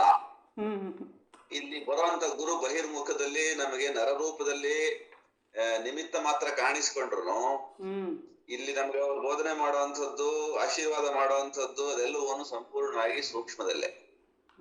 ಶ್ರವಣ ಮನನ ನಿಧಿಧ್ಯಾಸನ ಬಹಿರಂಗದ ಇಂದ್ರಿಯಗಳಲ್ಲಿ ನಡೆಯುವಂಥವಲ್ಲ. ಶ್ರವಣ ಕೇಳೋದಲ್ಲ, ಮನನ ಹೊರಗಡೆ ಇರುವಂತ ಶರೀರದಲ್ಲಿ ಮಾಡೋದು ಅಲ್ಲ, ನಿಧಿಧ್ಯಾಸ ಕೂಡ ಚಿತ್ತದಲ್ಲಿ ನಡೆಯುವಂಥದ್ದು. ಹಾಗಾಗಿ ಚಿತ್ತದ ಒಂದು ಸೂಕ್ಷ್ಮ ಒಂದು ಸ್ತರದೊಳಗಡೆಗೆ ನಡೀತಕ್ಕಂಥ ಈ ಸಾಧನೆ, ಅಲ್ಲಿ ಆ ಬೋಧನೆ, ಅಲ್ಲಿ ಮಗ್ನತೆ, ಅಲ್ಲಿ ವಿದ್ಯೆಯ ಒಂದು ಅರ್ಜನೆ, ಆ ಹೃದಯ ಹೇಳ್ತಾ ಇರೋದು ಇದನ್ನ ಆಧ್ಯಾತ್ಮ ಹೃದಯ ಅಂತ ಹೇಳಿ ನಾವು ಭಾವಿಸ್ಕೊಂಡಾಗ ಶರೀರದಿಂದ ಚಿತ್ತಕ್ಕೆ ಯಾತ್ರೆ ಹೊರಟಿರ್ತಕ್ಕಂಥ ಚೈತ್ಯ ಪುರುಷ ಸಂಗ್ರಹಿಸ್ಕೊಂಡು ಹೋಗ್ತಾ ಇರುವಂತ ಇನ್ಫಾರ್ಮೇಶನ್, ಒಂದು ದೇಹದಿಂದ ದೇಹಕ್ಕೆ ಸಾಧನೋನ್ಮುಖವಾಗಿ ಸಾಗ್ತಾ ಇರುವಂತ ಯಾವ ಸೈಕಿಕ್ ಬೀಯಿಂಗ್ ಅಂತ ಹೇಳ್ತಾರೆ, ಚೈತ್ಯ ಪುರುಷ ಅಂತ ಹೇಳ್ತಾರೆ, ಜೀವಾತ್ಮ ಅಂತ ಹೇಳ್ತಾರೆ, ಅವನು ಒತ್ತೊಯ್ತಕ್ಕಂತ ಒಂದು ವಿದ್ಯೆ ಇದು. ಅದು ಯಾರು ಕಲಿಯಕ್ಕಾಗಲ್ಲ. ನೀವ್ ಈ ಜನ್ಮದಲ್ಲಿ ಏನ್ ಕೇಳಿದಿರಿ, ಏನು ಮನನ ಮಾಡಿದಿರಿ, ಏನು ನಿಧಿಧ್ಯಾಸ ಮಾಡ್ಕೊಂಡು ಸಂಪಾದನೆ ಮಾಡ್ತೀರಿ, ಈ ಆತ್ಮಶ್ರೀಯನ್ನ, ಈ ಆತ್ಮ ಸಂಪತ್ತನ್ನ, ಅದನ್ನ ಯಾರು ಇನ್ನೊಬ್ರು ಕೊಡಕ್ಕಾಗಲ್ಲ. ನೀವು ಅದು ನೀವೇ ಮುಂದಿನ ಜನ್ಮಕ್ಕೆ ಕ್ಯಾರಿ ಮಾಡೋ ಅಂತದ್ದು ದ್ರವ್ಯ. ಅದು ನೀವು ಹೊರಗಡೆ ಮಾಡಿರೋ ಆಸ್ತಿಗಳು ಮಕ್ಳಿಗೆ ಕೊಟ್ಟೋಗ್ಬೋದು, ಆದ್ರೆ ಒಳಗಡೆ ಮಾಡಿರೋ ಆಧ್ಯಾತ್ಮದ ಈ ಒಂದು ಸಂಪತ್ತೇನಿದೆ ಅದು ಇನ್ನೊಬ್ಬರಿಗೆ ಕೈ ಎತ್ತಿ ತಗೊಳಪ್ಪ ನೀನು ಇದನ್ನ ಅಂತ ಕೊಡಕ್ ಬರಲ್ಲ. ಅದು ನಮ್ಮ ಆಧ್ಯಾತ್ಮ ಹೃದಯದೊಳಗಡೆಗೆ ಗುಪ್ತವಾಗಿ ಸುಪ್ತವಾಗಿ ನಮ್ ಜೊತೆಗೆ ನಮ್ಗೆ ಸಂಪತ್ತಾಗಿ ಮುಂದಿನ ಜನ್ಮದಲ್ಲಿ ನಮಗೆ ಕೆಲ್ಸಕ್ಕೆ ಬರುತ್ತದೆ. ಆ ಶ್ರೀಮಂತಿಕೆ ಇದ್ದಾಗ ಮುಂದೆ ಅತ್ಯುತ್ತಮವಾದ ಕಡೆ ನಮ್ಗೆ ಶರೀರ ಸಿಗುತ್ತೆ. ಅಂಥದ್ದೊಂದು ಸಂಸ್ಕಾರ ನಾವು ಈ ಗ್ರಂಥದೊಳಗಡೆಗೆ ರಾಜೇಶ್ವರಿ ಅವರಿಗೆ ಅವ್ರ ಗುರುಗಳು ಅವರ ಸಾಧನೆಯ ಒಂದು ಕಾರಣಕ್ಕಾಗಿ, ಅವರ ಶುದ್ಧಿಯ ಒಂದು ಕಾರಣಕ್ಕಾಗಿ ದಯಪಾಲಿಸಿದ್ದಾರೆ. ಅದನ್ನ ಇಲ್ಲಿ ಬೇರೆ ಬೇರೆ ಪಾತ್ರಗಳಲ್ಲಿ ಬೇರೆ ಬೇರೆ ಒಂದು ನಾಮರೂಪಗಳಲ್ಲಿ ಅವರು ನಮಗೆ ಕಟ್ಕೊಟ್ಟಿದ್ದಾರೆ ಅಂತ ಹೇಳಿ ಆಮೇಲೆ ಈ ಇನ್ನೊಂದು ಎರಡೇ ನಿಮಿಷ ಇದೆ ಸರ್, ಎರಡೇ ಮೂರು ಇದು ಇದೆ, ಅದನ್ನು ಹೇಳ್ಬಿಡ್ತೀನಿ. ಹೀಗೆ ಶ್ರೇಷ್ಠ ವೈಶ್ಯ ಸತ್ತಮನಾಗಿ ಬದುಕಿದ ಧರ್ಮಾನಂದನನ ಜೀವನ ವಿಧಾನವು ಸರ್ವರಿಗೂ ಆದರ್ಶವೆಂದು ಹೇಳಿ ಕಲ್ಹರನು ಕತೆಗೆ ಮುಕ್ತಾಯ ಹೇಳಿದನು. ಕುಸುಮಗುಪ್ತನು ತದೇಕ ಚಿತ್ತದಿಂದ ಆ ಧರ್ಮಾನಂದನನ ವ್ಯಕ್ತಿತ್ವದಲ್ಲಿ ತಾದಾತ್ಮ್ಯ ಹೊಂದಿದನು. ಇಲ್ಲೇನು ವೈಶ್ಯ ಅಂತ ಅನ್ನೋ ಶಬ್ದ ಬಂದಿದೆ, ಅದನ್ನ ನಾನು ವೈಶ್ಯ ಪುಂಗವ ಅನ್ನೋ ಶಬ್ದ ಅಥವಾ ವೈಶ್ಯ ಸಪ್ತಮ ಅನ್ನೋ ಶಬ್ದ ನಾವು ಯಾವ ಅರ್ಥದಲ್ಲಿ ಬಳಸಿದ್ದಾರೆ ಅಂತಂದ್ರೆ, ಸಾಮಾನ್ಯವಾಗಿ ಎಲ್ಲ ಹೊರಗಡೆಗೆ ಜನ ಇವರು ವೈಶ್ಯರು, ಇವರು ವ್ಯಾಪಾರ ಮಾಡ್ತಾರೆ, ಈ ತರದಲ್ಲಿ ನಾನು ಅರ್ಥ ಮಾಡ್ಕೊಳಲ್ಲ. ಅಲ್ಲಿ ಆ ಶಬ್ದಗಳನ್ನ ಅವರು ಬಳಸದಾಗಿದ್ರೆ ವೈಶ್ಯ ಪುಂಗವ ವೈಶ್ಯ ಸಪ್ತಮ ಅನ್ನೋ ಶಬ್ದಗಳನ್ನ ಹಾಕ್ತಾನೆ ಇರ್ಲಿಲ್ಲ ಅವ್ರು. ಆ ವಿಶೇಷಣಗಳನ್ನ ಅವ್ರು ಯಾಕೆ ಸೇರಿಸಿದ್ದಾರೆ ಅನ್ನೋದನ್ನ ಸುಮ್ಮನೆ ಹಂಗೆ ಸೂಕ್ಷ್ಮವಾಗಿ ನಾವು ಅವಲೋಕನ ಮಾಡಿದಾಗ ಗೊತ್ತಾಗುತ್ತೆ. ಇಲ್ಲಿನ ವ್ಯಾಪಾರ ಇದು ಒಳಗಿನ ವ್ಯಾಪಾರ, ಇದು ಆಧ್ಯಾತ್ಮದ ವ್ಯಾಪಾರ. ಇದು ಈ ಶರೀರದಲ್ಲಿ ಬಹಿರಂಗದ ವ್ಯಾಪಾರದ ಜೊತೆಗೇನೆ ಅಂತರಂಗದ ಅಂತರಾತ್ಮದ ಪರಮಾತ್ಮನ ನಡುವಿನ ಒಂದು ನಿರಂತರ ಸ್ಮರಣೆ, ನಿರಂತರ ತಪಸ್ಸು, ನಿರಂತರ ಸ್ಪಂದನಗಳನ್ನ ತನ್ನೊಳಗಡೆಗೆ ಸ್ವೀಕಾರ ಮಾಡ್ಕೊಂಡು ಅದನ್ನ ವಿಶ್ವಕ್ಕೆ ಹಬ್ಬಿಸ್ತಾ ಇರ್ತಕ್ಕಂಥ ಯಾವ ಸಾಧಕ ಇರ್ತಾನೋ ಅವನು ಇಲ್ಲಿ ವೈಶ್ಯ ಪುಂಗವ. ಅವನು ಸತ್ತಿಂದ ಚಿತ್ತಿಂದ ಆನಂದವನ್ನ ತನ್ನೊಳಗಡೆಗೆ ಟ್ಯಾಪ್ ಮಾಡ್ತಾನೆ, ಅಂದ್ರೆ ತನ್ನೊಳಗಡೆಗೆ ಇಳಿಸ್ಕತಾನೆ. ಆ ಆನಂದವನ್ನ, ಆ ಆನಂದದ ಮೂಲಕ ಜ್ಯೋತಿಯನ್ನ ಮತ್ತು ಆ ಆನಂದದ ಜ್ಯೋತಿಯ ಪ್ರಕಾಶವನ್ನ ಈ ಜಗತ್ತಿಗೆ ವಿನಿಯೋಗಿಸ್ತಾನೆ ಅಥವಾ ಹಂಚ್ತಾನೆ ಅವನು. ಆದ್ರಿಂದ ಅವನು ವೈಶ್ಯ ಸಪ್ತಮ. ಅವನು ಸತ್ತನ್ನ ಸದಾಕಾಲ ತನ್ನ ಹೃದಯದೊಳಗಡೆಗೆ ಸ್ಪರ್ಶಿಸ್ತಾ ಇರುವಂತವನು ಸತ್ ಅಂತ ಕರೀತಾರೆ. ಸತ್ ಅಂತಂದ್ರೆ ಸತ್ತು ಹೋಗೋದು ಅಂತ ಅಂದ್ರೆ ನಿರಂತರವಾಗಿ ಯಾವುದು ಈ ಜಗತ್ತನ್ನ ನಡೆಸ್ತಾ ಇದೆಯೋ ಅದು ಸತ್. ಅದು ಚಿತ್ತಾಗಿ, ಅದು ಆನಂದವಾಗಿ ಅದರ ಹಿಂದೆಗಡೆಗೆ ಇದ್ದೇ ಇದೆ ಸೂಕ್ಷ್ಮವಾಗಿ. ಆ ಮೂರನ್ನು, ಸತ್ತು ಚಿತ್ತು ಆನಂದವನ್ನ ನಿತ್ಯದ ಭವದ ಬದುಕಿನೊಳಗಡೆಗೆ ತಾನು ನಿರಂತರವಾಗಿ ಹಂಚ್ತಕ್ಕಂಥವನು ವೈಶ್ಯ ಪುಂಗವ ವೈಶ್ಯ ಸಪ್ತಮ. ಬರೀ ವ್ಯಾಪಾರ ಮಾಡ್ಕೊಂಡು ದುಡ್ಡು ಮಾಡ್ಕೊಂಡು ಆಸ್ತಿ ಮಾಡ್ಕೊಂಡು ಅಂತವ್ರು ವೈಶ್ಯರಾದ್ರೆ, ವೈಶ್ಯ ಪುಂಗವನ್ನ ಅನ್ನೋ ಶಬ್ದ ನಾವು ಯಾಕೆ ಹಾಕಿದ್ದಾರೆ ಅಂದ್ರೆ, ಅದಷ್ಟೇ ಮಾಡಿದ್ರೆ ವೈಶ್ಯ ಅಂತ ಕರಿತಿದ್ರು ಅಷ್ಟೇ, ಅವರು ವೈಶ್ಯ ಪುಂಗವ ಅಂತ ಕರಿತಿರ್ಲಿಲ್ಲ, ವೈಶ್ಯ ಸಪ್ತಮ ಅಂತ ಕರಿತಿರ್ಲಿಲ್ಲ. ಹಾಗಾಗಿ ಆ ವೈಶ್ಯ ಅಂತಂದ್ರೆ ವಿಶ್ವದ ಮಟ್ಟಕ್ಕೆ ತನ್ನ ವ್ಯಕ್ತಿತ್ವವನ್ನ ಎತ್ತರಿಸ್ಕೊಂಡಂತ ಈ ತೈಜಸನೇ ವೈಶ್ವಾನರನಾಗ್ತಾನೆ, ಅಂದ್ರೆ ವಿಶ್ವರೂಪಿ ಆಗ್ತಾನೆ. ಆವಾಗ ಜೀವ ಶಿವನಾಗಿ ರೂಪಾಂತರ ಆಗ್ತಾನೆ. ಹಾಗಾಗಿ ಶಿವನೇ ಜೀವನಾಗುವಾಗ ಅಂದ್ರೆ ವೈಶ್ಯನಾಗ್ತಾನೆ, ವೈಶ್ಯ ಪುಂಗವನಾಗುವಾಗ ಅವನು ವೈಶ್ವಾನರನಾಗ್ತಾನೆ. ಹಾಗಾಗಿ ಇಲ್ಲಿ ಆ ಶಬ್ದಗಳನ್ನ ಅವ್ರು ಬಳಸಿದ್ದಾರೆ ಅಂತ ಹೇಳಿ ನಾನು ತಿಳ್ಕೊತೀನಿ. ನನಗೆ ಸಮಯ ಆಯಿತು. ಧನ್ಯವಾದ, ನಮಸ್ಕಾರ. ತುಂಬ ಧನ್ಯವಾದಗಳು ಸರ್, ತಮಗೂ ಧನ್ಯವಾದಗಳು. ತುಂಬ ಚೆನ್ನಾಗಿ ತಿಳಿಸ್ಕೊಟ್ರಿ. Thank you sir. ಮಹರ್ಷಿಗಳು ನೋಡಿಬಿಟ್ಟು ಅವ್ರನ್ನ ಹೆತ್ತವ್ರಿಗೆ ಮನಸ್ಸಿಗೆ ಸಮಾಧಾನ ಹೇಳ್ತಾರೆ. ಆದರೂ ಎಷ್ಟೇ ಸಮಾಧಾನ ಮಾಡಿದ್ರು ಅದು ಸ್ಪಂದನ ಅದು ಇದು ಸಹಿಸೋಕ್ಕಾಗಲ್ವಲ್ಲ, ಕರುಳು ಬಳ್ಳಿಯ ಒಂದು ಸಂಬಂಧ ಅಂತ ಹೇಳ್ಬಿಟ್ಟು ಅದು ಅಷ್ಟೇಳಿ ಆಮೇಲೆ ಈ ಕಡೆ ಧರ್ಮಾನಂದನ ಏನಾಯಿತು ಅಂತ ಹೇಳ್ತಾರೆ. ಧರ್ಮಾನಂದನ ಅವನು ಪಾಪ ಯಾವುದಕ್ಕೆ ಪರೋಪಕಾರ ಮಾಡಬೇಕು ಅಂಥೇಳಿ ಯಾರನ್ನೋ ಒಬ್ಬರನ್ನ ಹೇಳ್ಕೊಂಡು ಹೋಗ್ತಾ ಇರ್ತಾರೆ ಬ್ರಾಹ್ಮಣರನ್ನ, ಅವನ್ನ ಬಿಡಿಸ್ಬೇಕು ಅಂತ ಹೇಳಿಬಿಟ್ಟು ಇವನೇ ಬಂಧನಕ್ಕೆ ಒಳಗಾಗಿ ಅವನ್ನ ಬಿಡಿಸ್ಕೊಡ್ತಾನೆ. ಆದರೆ ಅಲ್ಲ ಬರ್ತಾ ಕಿರಾತಕ ಏನು ಮಾಡ್ತಾನೆ, ಒಂದು ಇದರಲ್ಲಿ ರಸ್ತೆಯಲ್ಲಿ ಬರ್ತಾ ಇರಬೇಕಾದ್ರೆ ಆ ಕಡೆಯಿಂದ ಯಾವುದೋ ಒಂದು ಸಮೂಹ ಬರ್ತಾ ಇರುತ್ತೆ, ಸೈನ್ಯ ಸಮೂಹ. ಅಯ್ಯೋ ಇಲ್ಲಿಂದ ನಾನು ತಪ್ಪಿಸ್ಕೋಬೇಕು ಅಂತ ಹೇಳಿಬಿಟ್ಟು ಅವನ್ನ ಒಂದು ಗುಹೆಗೆ ನೂಕ್ಬಿಡ್ತಾನೆ. ಧರ್ಮಾನಂದನನ್ನು ಗುಹೆಗೆ ನೂಕ್ಬಿಟ್ಟು ಆ ಕಲ್ಲನ್ನು ಇಟ್ಟು, ಆ ಕಲ್ಲು ಇಡೋಕ್ಕೆ ಮುಂಚೆ ನಾನು ಬರೋವರೆಗೂ ನೀನು ಇಲ್ಲೇ ಇರಬೇಕು ಅಂತಲೂ ಹೇಳಿ ವಚನ ತಗೊಂಡು ಆಮೇಲೆ ಕಲ್ಲು ಒಂದನ್ನು ಇಟ್ಬಿಡ್ತಾನೆ. ಆ ಕಲ್ಲು ಇಟ್ಬಿಟ್ಟು ಅವನ ರಕ್ಷಣೆಗೋಸ್ಕರ ಅಲ್ಲೇ ಒಂದು ಮರ ಇರುತ್ತೆ, ಆ ಮರನ ಏರ್ಬಿಟ್ಟು ಕೂತ್ಕೊತಾನೆ ಅವನು. ಅಷ್ಟು ಬಂದು ಕಿರಾತಕ ಕೂತ್ಕೊತಾನೆ. ಅಷ್ಟರಲ್ಲಿ ಈ ಮಗಧ ದೇಶದ ರಾಜ ಬರ್ತಾನೆ. ಈ ಕಿರಾತಕನ್ನ ಹೊಡ್ಕೊಂಡು ಬರ್ತಾರೆ ಧರ್ಮಾನಂದನನ್ನ ಗುಹೆ ಒಳಗೆ ತಳ್ಳಿ ಕಿರಾತಕ ಮೇಲೆ ಕುತ್ಕೊಂತಾನೆ. ಕೂತ್ಕೊಂತಾನೆ. ಇದು ವೃಕ್ಷದ ಮೇಲೆ, ಅಂದರೆ ಒಂದು ಟ್ರೀ ಇರುತ್ತೆ, ಆ ಟ್ರೀ ಮೇಲೆ ಕೂತ್ಕೊಂತಾನೆ. ಮಗಧ ದೇಶದ ಭದ್ರ ಎಂಬ ದೊರೆ ಬರ್ತಾನೆ. ಅವನು ಚತುರಂಗ ಬಲ ಸಮೇತವಾಗಿ ಬರ್ತಾನೆ. ಇವನನ್ನು ಹುಡ್ಕೊಂಡು ಬರ್ತಾ ಇರ್ತಾನೆ. ಎಲ್ಲಿ ಏನು ಅಂತ ನೋಡಿದಾಗ, ತಲೆ ಎತ್ತು ನೋಡಿದಾಗ ಅವನಿಗೆ ಅಲ್ಲೇ ವಿಶ್ರಾಂತಿ ತಗೋಬೇಕು ಅಂತ ಅದೇ ಮರದ ಕೆಳಗಡೆ ಕೂತ್ಕೊತಾನೆ. ಆಮೇಲೆ ಅವನು ತಲೆ ಎತ್ತು ನೋಡಿದ್ರೆ ಓ ಇಲ್ಲೇ ಇದ್ದಾನೆ ಅಂತ ಕಿರಾತಕ ಗೊತ್ತಾಗುತ್ತೆ. ಆಮೇಲೆ ಅವನ ಭಟ್ರನ್ನ ಕಳಿಸ್ಬಿಟ್ಟು ಅವನ್ನ ವಧೆ ಮಾಡೋಕ್ಕೆ ಹೇಳ್ತಾನೆ. ವಧೆ ಆದಮೇಲೆ ಅವರು ಮುಂದುಗಡೆ ಆಶ್ರಮದಿಂದ ಸಮಿತಿಗಳಿಗೋಸ್ಕರ ಬರಲೇ ಇಲ್ಲ ಧರ್ಮಾನಂದನ ಅಂತ ಹೇಳ್ಬಿಟ್ಟು ಅವರು ಚವನ ಮಹರ್ಷಿಗಳು ಇಬ್ಬರು ಶಿಷ್ಯರನ್ನ ಕಳಿಸ್ಕೊಡ್ತಾರೆ. ಅವರೂ ಹುಡ್ಕೋಕ್ಕಾಗಲಿಲ್ಲ, ಅವರು ವಾಪಸ್ ಬರ್ತಾರೆ. ಆಮೇಲೆ ಚವನ ಮಹರ್ಷಿಗಳ ದಿವ್ಯ ದೃಷ್ಟಿಯಿಂದ ನೋಡಿಬಿಟ್ಟು ಓ ಹಿಂಗಾಗಿದೆ, ಗಾಬರಿ ಮಾಡ್ಕೋಬೇಡಿ ನೀವು, ದಯವಿಟ್ಟು ಬರ್ತಾನೆ ನಿಮ್ಮ ಮಗ ಅಂತ ಹೇಳಿ ಎಷ್ಟೇ ಮನಸ್ಸಿಗೆ ಸಮಾಧಾನ ಹೇಳಿದ್ರು ಅವ್ರಿಗೆ ಸಮಾಧಾನ ಆಗಲಿಲ್ಲ.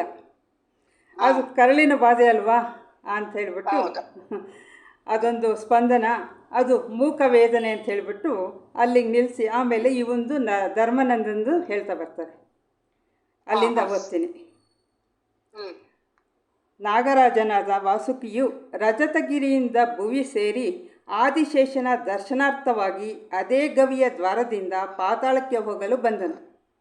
ಗವಿಗೆ ಅಡ್ಡವಾಗಿದ್ದ ಆ ಬಂಡೆಯನ್ನು ತನ್ನ ಬುಸುಗುಟ್ಟುವಿಕೆಯಿಂದ ಸೀಳಿ ಗವಿಯೊಳಗೆ ಪ್ರವೇಶಿಸಿತು. ಅಲ್ಲಿ ಧರ್ಮನಂದನನ್ನು ಕಂಡು ಎಲ್ಲ ವಿಷಯ ತಿಳಿಯಿತು. ಧರ್ಮನಂದನನು ತಾನು ವಚನಬದ್ಧನೆಂಬುದಾಗಿ ವಿವರಿಸಿದನು. ಆಗ ವಾಸುಕಿಯು, ನೀನಿನ್ನು ಅವನಿಗಾಗಿ ಕಾಯಬೇಕಾದ ಅವಶ್ಯಕತೆ ಇಲ್ಲ. ಆ ಕಿರಾತಕನು ಈಗಾಗಲೇ ಮಗಧಾದಿಧೀಶನಿಂದ ಹತನಾಗಿರುವನು. ಸ್ವಲ್ಪ ಸಮಯ ಇಲ್ಲೇ ಇರು ಎಂದು ಹೇಳಿ ಕೂಡಲೇ ಪಾತಾಳಕ್ಕೆ ಹೊರಟಿತು. ಅಲ್ಲಿ ಆದಿಶೇಷನ ಸಭೆಯಲ್ಲಿ ಧರ್ಮಾನಂದನನ ಸತ್ಯಸಂಧತೆ, ಅಹಿಂಸಾಭಾವ, ವಚನ ಪಾಲನೆ, ಪರೋಪಕಾರಗಳ ಬಗ್ಗೆ ವರ್ಣಿಸಿ ವಿವರಿಸಿದನು. ತನ್ನ ದಿವ್ಯ ದೃಷ್ಟಿಯಿಂದ ಕಿರಾತಕನ ಮರಣವನ್ನು ಅರಿತು ಆದಿಶೇಷನು ಆ ಬಾಲಕನನ್ನು ಪಾತಾಳಕ್ಕೆ ಕರೆತರಲು ವಾಸುಕಿಯನ್ನೇ ಕಳುಹಿಸಿದನು. ವಾಸುಕಿಯೊಡನೆ ಧರ್ಮನಂದನನು ಪಾತಾಳ ಲೋಕಕ್ಕೆ ದರ್ಶಿಸಿ ಆದಿಶೇಷನ ಸಾನ್ನಿಧ್ಯ ಭಾಗ್ಯ ಪಡೆದು ತನ್ನ ಜನ್ಮ ಸಾರ್ಥಕವಾಯಿತೆಂದು ಹಿಗ್ಗಿದನು. ಕಥಾಭಾಗ ಇಲ್ಲಿ ಪೂರ್ತಿ ಕಥಾಭಾಗನೇ ಬರ್ತಾ ಇದೆ. ಹೌದು. ಗುರು ಚತುಷ್ಟಯರನ್ನ ಸ್ಮರಿಸ್ಕೊಳ್ತಾ ಆತ್ಮೀಯ ಸಾಧಕಿಯರೇ, ಇಲ್ಲಿ ಕಥಾಭಾಗಗಳು ಬರ್ತಾ ಇರುತ್ತೆ, ಧರ್ಮ ಸೂಕ್ಷ್ಮಗಳು ಬರ್ತಾ ಇರುತ್ತೆ, ಆಧ್ಯಾತ್ಮಿಕತೆನೂ ಬರ್ತಾ ಇರುತ್ತೆ, ಸಾಮಾಜಿಕತೆ, ರಾಜಕೀಯ ಎಲ್ಲ ಕೂಡ ಇದರಲ್ಲಿ ಆಯಾ ಸಂದರ್ಭಕ್ಕೆ ಏನೇನ್ ಬೇಕೋ ಅದೆಲ್ಲ ಬರ್ತಾ ಇರುತ್ತೆ. ಇಲ್ಲಿ ನಾಗರಾಜನಾದ ವಾಸುಕಿಯು ರತ್ನಗಿರಿಯಿಂದ ಭುವಿ ಸೇರಿ ಆದಿಶೇಷನ ದರ್ಶನಾರ್ಥವಾಗಿ ಅದೇ ಗವಿಯ ದ್ವಾರದಿಂದ ಪಾತಾಳಕ್ಕೆ ಹೋಗಲು ಬಂದನು ಅಂತ ಹೇಳ್ತಾ ಇದ್ದಾರೆ.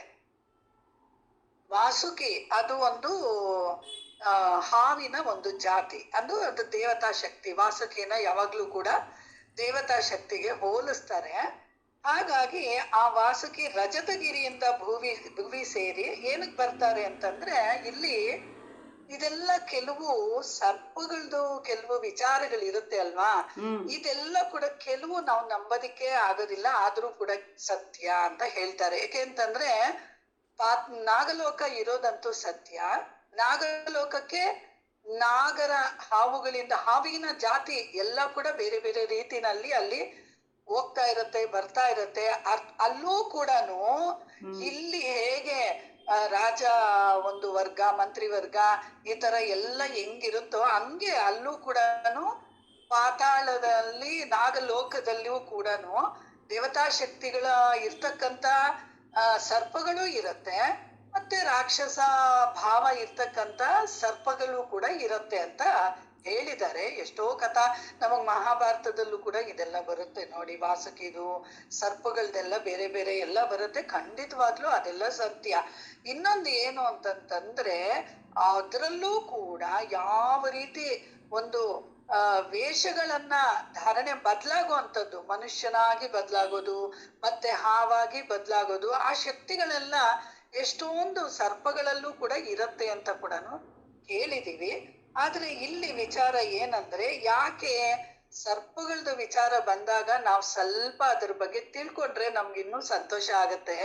ಸರ್ಪ ಅನ್ನೋದು ಮನುಷ್ಯ ಅಲ್ದೇ ಇದ್ರೂ ಕೂಡ ಮನುಷ್ಯನ ಆಕಾರವನ್ನ ತಾಳುವಂತ ಶಕ್ತಿ ಕೂಡ ಇದೆ ಅಂತ ಕೂಡ ಹೇಳ್ತಾರೆ. ಆ ರೀತಿ ತಪಸ್ವಿಗಳು, ಈ ತಪಸ್ವಿ ಸರ್ಪಗಳು ಕೂಡ ಇರುತ್ತೆ ಅಂತಾನು ಹೇಳ್ತಾರೆ ಪುರಾಣ ಕಥೆಗಳಲ್ಲಿ. ಮತ್ತೆ ನಾವ್ ಅದನ್ನ ನಂಬಕ್ಕಾಗತ್ತೋ ಬಿಡುತ್ತೋ, ಯಾಕೆ ಅಂತಂತಂದ್ರೆ ನಮ್ಮ ಒಂದು ಭಾರತದಲ್ಲಿ ಈ ಒಂದು ಆಧ್ಯಾತ್ಮಿಕತೆಯ ಕಡೆ ಪ್ರವೇಶ ಮಾಡಿದಾಗ ಸೂಕ್ಷ್ಮ ಸೂಕ್ಷ್ಮ ಲೋಕಗಳನ್ನ ಯಾರು ದರ್ಶನ ಮಾಡಿರ್ತಾರೋ ನೋಡಮ್ಮ, ಇಡೀ ವಿಶ್ವರೂಪ ದರ್ಶನ ಯೋಗ ಅಂತ ಹೇಳಿದ್ದಾರೆ.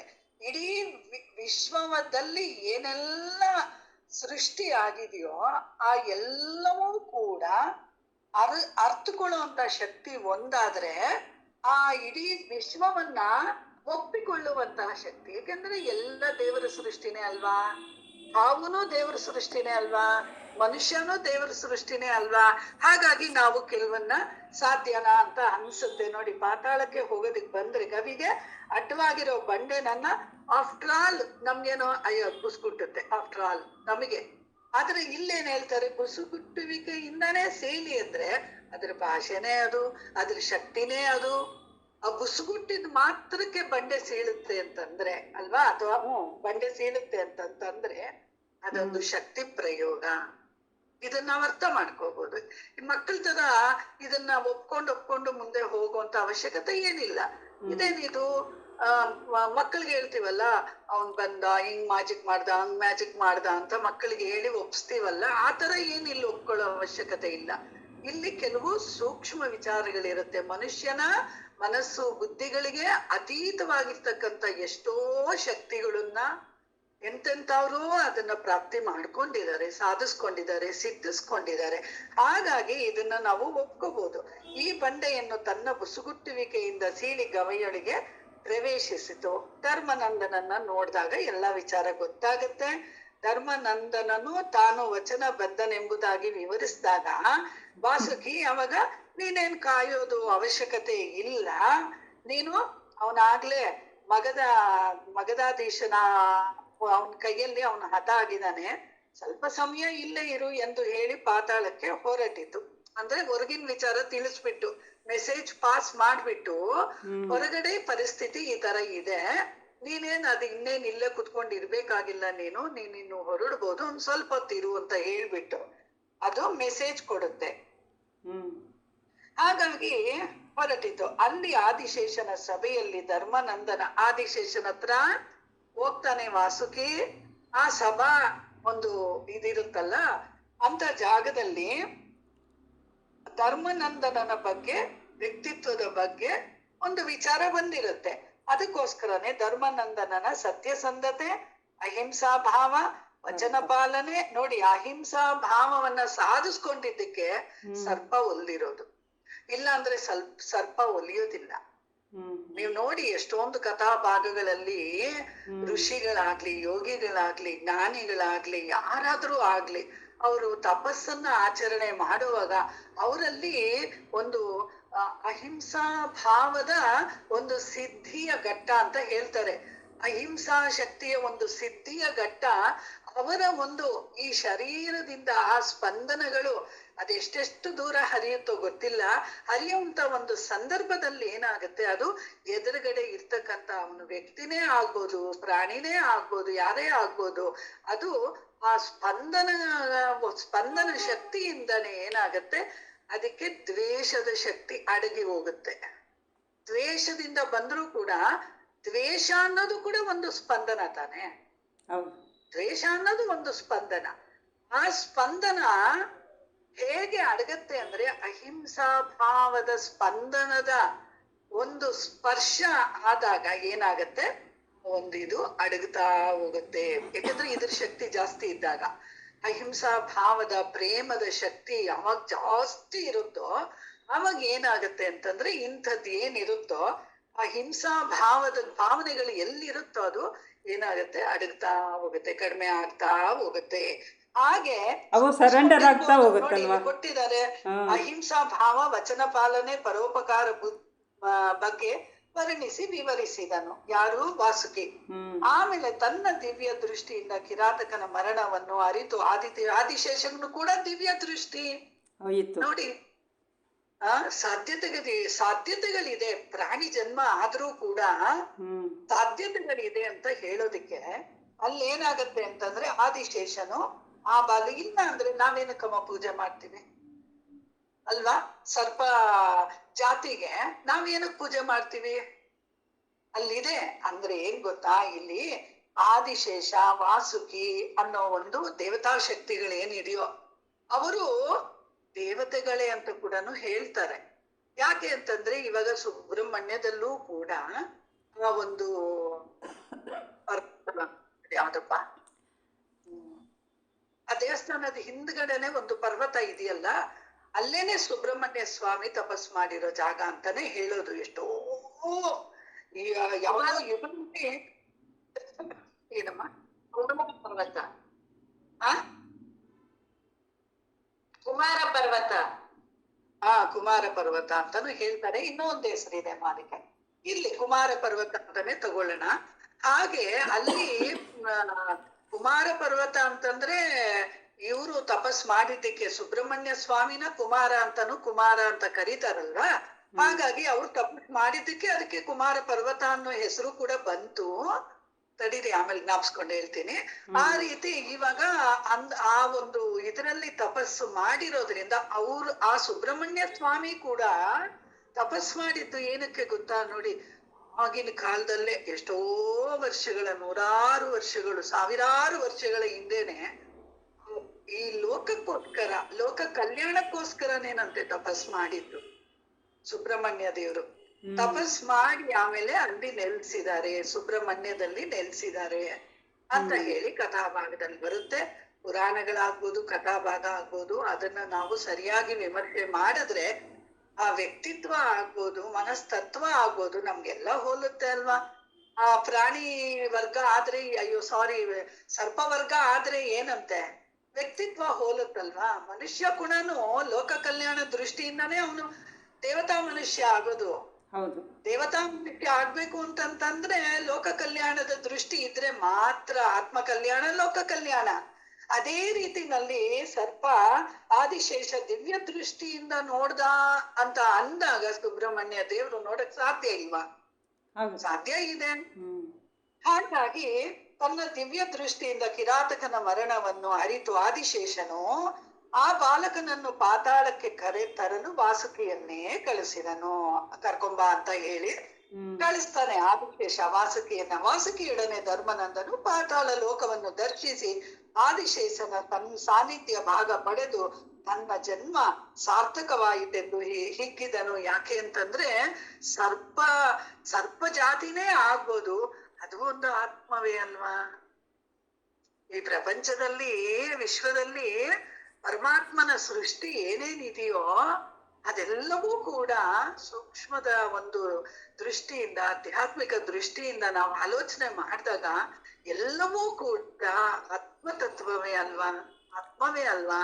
ಸರ್ಪದಲ್ಲೂ ಕೂಡ ಆತ್ಮತತ್ವವೇ ಅಲ್ವಾ ಇರೋದು? ಆದ್ರೆ ಪ್ರತಿಯೊಂದಕ್ಕೂ ನಾನು ಅದೇ ಹೇಳ್ತಾ ಇರ್ತೀನಿ, ನೀವು ಅದ್ ಯಾವ ತರ ನೀವು ಸ್ವೀಕಾರ ಮಾಡ್ತೀರಾ?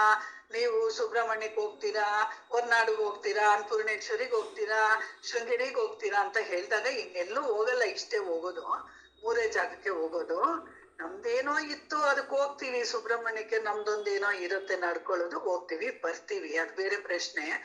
ಆದ್ರೆ ಯಾವ ದೇವತಾರಾಧನೆಯನ್ನ ನೀನ್ ಮಾಡಿದ್ರು ಕೂಡ ಭಗವದ್ಗೀತೆಯಲ್ಲಿ ಹೇಳಿರೋದು ನಮ್ಗೆಲ್ಲ ಗೊತ್ತಿದೆ. ಯಾವ ದೇವತಾರಾಧನೆಯನ್ನ ನೀನ್ ಮಾಡಿದ್ರು ಕೂಡ ಆ ದೇವತೆಗಳಿಗೆ ಶಕ್ತಿ ಎಲ್ಲಿಂದ ಬರುತ್ತೆ ಅಂದ್ರೆ ಪರಬ್ರಹ್ಮನಿಂದಾನೇ ಬರುತ್ತೆ. ನೀನು ಮೂಲವನ್ನ ಗುರುತಿಸಿದ್ರೆ ಅಲ್ವಾ?